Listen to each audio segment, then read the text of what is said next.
na naman natin dito sa Pasay. Meron din bang operation? Oplan, meron din bang Oplan Baklas? RH15 Giselle Regaport. Coming, Giselle! Happening unang araw pa lamang ng Oplan Baklas ng Commission on Election, pero isang truck na ng mga illegal na campaign material ang pinagbabaklas dito sa lungsod ng Pasay. Patuloy na iniikot ng grupo ni Willan Dapanut, ang election officer ng District 1, at Atty. Alvin Jantugas, ang election officer naman ng District 2 ng Pasay, ang kahabaan ng Aurora Boulevard hanggang dito sa EDSA Malibay.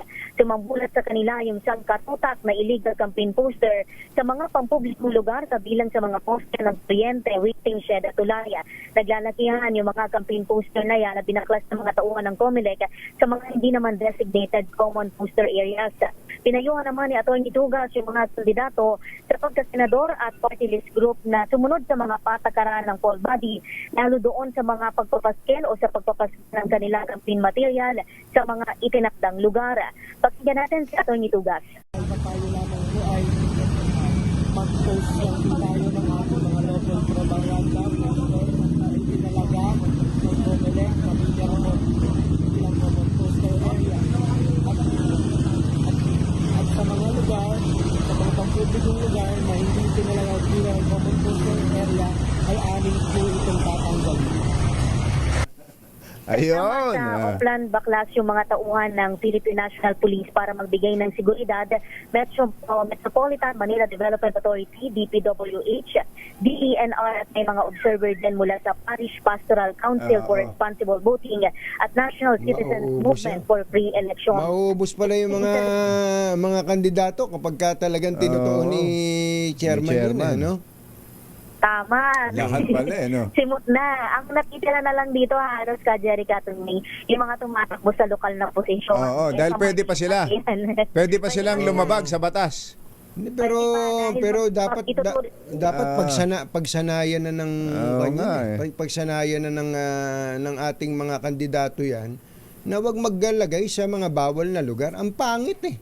Ang buti sana kung yung iba gumanda ang itsura, sabi nga ni Val Gonzales kanina yung pinaka picture yata nung high school yung nakalagay ang tanda na. Teka muna, yung mga posters ng mga local candidates kahit nasa bawal na lugar, hindi nila tinatanggal.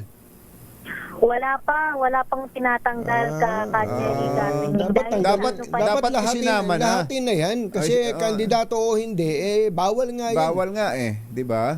Tama. Wala pa tayong pinagbabaklas sila kasi sabi nga kanina ni Atty. Tugas, magsisimula pa yan pagpatak ng Marso 28 kung di yata. Teka muna, Giselle, kapag ka ba ikaw ay kandidato, naglagay ka kung saan sa hindi naman tatanggalin ng City Hall?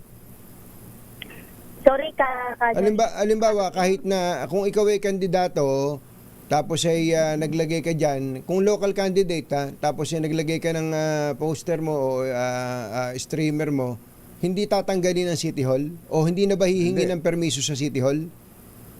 Hindi ako diyan sigurado kung kailangan pa ng permiso sa City Hall ka, Jerry. Una na kasi. Alam mo kung bakit ganun ang tanong ko? Kung bakit ganun ang tanong ko? Kasi halimbawa, yung Katonyings na restaurant, nilagay ko yung mukha ko doon sa mga poste, babaklasin ng City Hall Bakit? Sasabihin nila, kailangan kumuha ka ng permit dahil espasyo yan, advertising yan, may departamento in charge dyan. Sana kung ganun sila kahigpit sa mga negosyo, ganun din kahigpit dito sa mga politiko. Oo, dapat ganoon. Oo, dapat. Jerry, mamaya lilinawin din natin yan doon sa mga election officer dito sa District 1 at District 2 ng Pasay ka, Jerry Katunying, kung kailangan nga ba at dapat din, lalo na karamihan nga doon sa mga kandidato, mapalokal man at nasyonal, talagang lumalabag doon sa mga itinakdang common poster areas ng Commission on Elections. Dyan ba sa Pasay, may lalaban ba kay Mayor Cuneta? Meron ka. yung kanilang si Mayor Pablo Cuneta ba?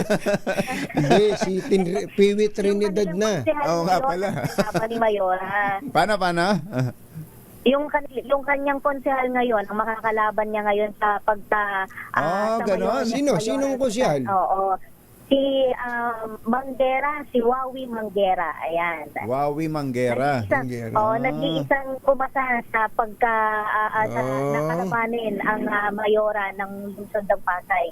Dahil talaga bang oposisyon yan? O baka kakampi rin ni Mayora yan? Masabing may laban. Minsan kasi nakakapagod nang wala kang kalaban.